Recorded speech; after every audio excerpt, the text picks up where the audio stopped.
Hello everyone and welcome back to the channel. Today we're going to be going over the 12 things that your nurse wants you to know. Number 1. I understand that you no longer have your independence, you no longer have the freedom to get up whenever you want, and I understand that it has to be extremely frustrating to be stuck in the hospital. But you can't take your frustrations out on the nurse who's just trying to help you and give you your pills that you normally take at home. So please understand that we're just trying to make you feel better so you can get back to your independent life. Number 2, as much as we appreciate patients not needing a whole lot from us, because we probably have a patient that needs a heck of a lot from us, I don't want you to hold back anything that you want to ask me because you don't want to bother me. It doesn't bother me that you need water. It doesn't bother me that you want a blanket. I want you to ask me for those things.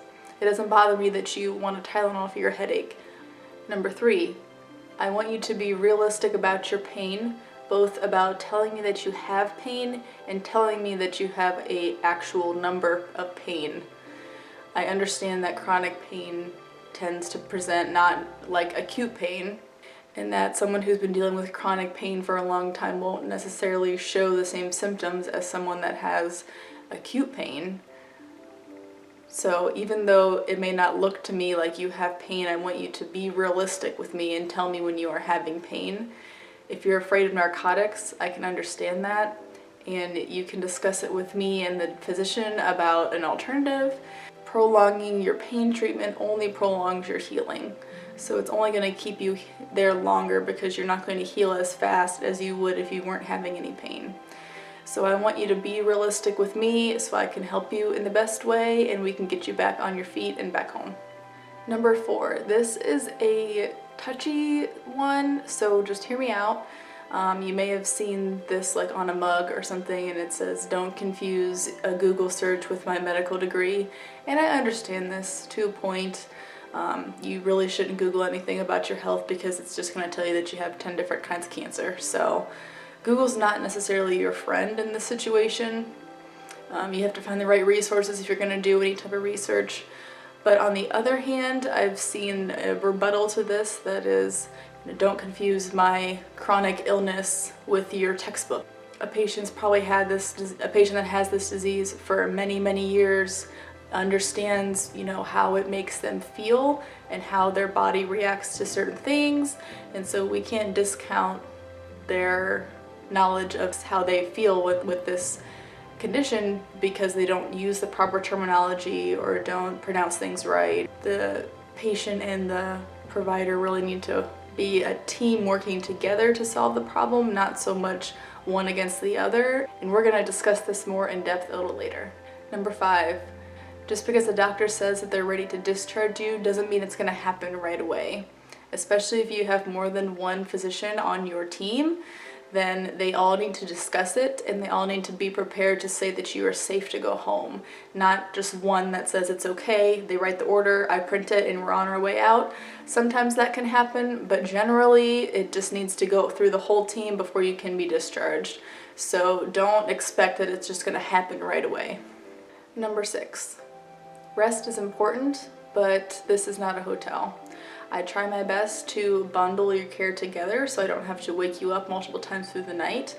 But if you're needing fluids, if you need medications, if you need blood drawn, if you need any type of intervention, I have to wake you. I can't just say put it off until the morning because you need these treatments in order to get better so that you can go back home and be independent like you were before you came in. So unfortunately, I do have to wake you up sometimes. And I try not to, but that's the way it is. Number 7, I'm sorry the food doesn't taste good. There's nothing I can do about it. Number 8, and this is relating back to number 4, we are a team, not one against the other. I want us to be able to work together, and if you have any questions, you have to tell me. I can't read your mind. As much as I can do many other things, I can't read your mind. So if you think that something's maybe not right or you need it to be explained to you a bit better, please tell me. Number 9, nurses have a dark sense of humor and I'm not gonna apologize for it. We see horrible things every day And sometimes we just need a dark joke to just get us through, because sometimes we just need a laugh to keep from crying. So I see this a lot on Twitter. People have anonymous nursing Twitters and they vent about what's going on, and then some patient or patient family comes on and says, "Oh my God, I can't believe you take care of patients with that attitude," and da-da-da-da-da. And I'm like, you have no idea what we go through on a daily basis.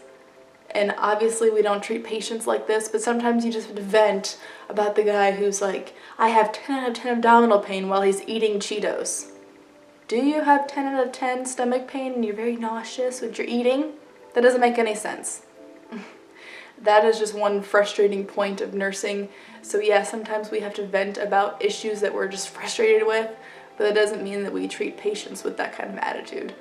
Number 10, nurses don't give out medical advice, and if we're outside of work and you ask me medical advice, I'm just gonna tell you to go see your primary doctor.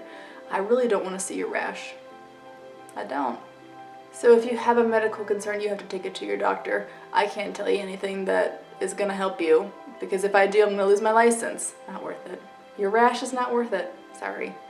Number 11, and this is something that I have personally dealt with and I've seen others deal with, is an extremely demanding family. And I understand caring for your loved one, and I care for your loved one too. But getting up in my face, calling me on the phone, making demands that you want all these tests and all these radiology and all this lab work doesn't make me think that you're being an advocate for your family member. It makes me think that you have control issues. If you think that we need a test done, you can discuss it with their physician, or you can discuss it with me and I can discuss it with the physician, but it's not me just ordering up tests because the family wants it. Extra testing is not necessarily going to show us anything more than the previous testing showed. So it doesn't make it more beneficial for your family member to have 10 x-rays of the same part. It's just going to make them cost more. It's just going to make their bill higher. So if you have concerns or you have questions as the family and you think maybe we could be doing this or maybe we could be doing that, all you have to do is ask. But making demands and throwing your weight around because you've worked in the medical field 10 years ago, or that you're a malpractice lawyer and that you think you can just say whatever you want because you're a malpractice lawyer and I'm supposed to be afraid of that, it really doesn't benefit your family member at all. It just makes me frustrated and it makes me not really want to interact with you. Just like any other normal person.